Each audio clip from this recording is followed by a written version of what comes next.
Pas la chambre. Pomoni, maman zonga.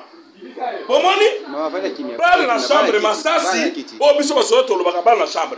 Je vous prends en témoin pour la population. Armée oyo. Et outil awa, toyena mwana ya voler armée armée. Oyo baza ko terroriser, ba changer na kati ya ville ya Kinshasa. Ba changer, o baza ko opérer na ba wewa. Ba auto bomba ba wewa avant-hier na commune ya Bandalungu. Donc kiti awa, ye mutu amemi biso. Venez ici.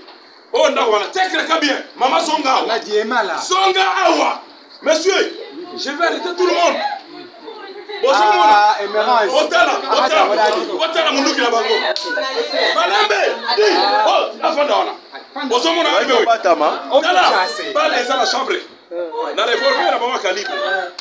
Oyo. La salle inspection. Munduki. Hein? Et bimi la 4. Tout le monde a yo. Ça. On a dit. Nanawa,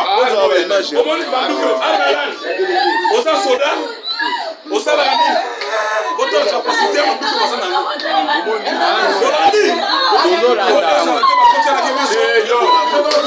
nazo soa maman responsable yanda, nazo kendena ye, on a ba défait de saisir oyo. Yamanduki oyo edimi, nanda kuna ye, avec notre chercheur. Les munitions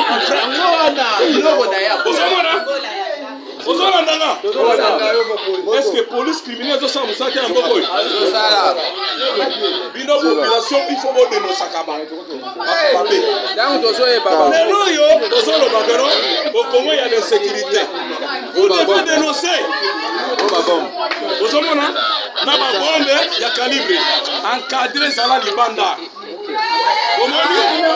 capacité, il y a des munitions, il y a sika oyo.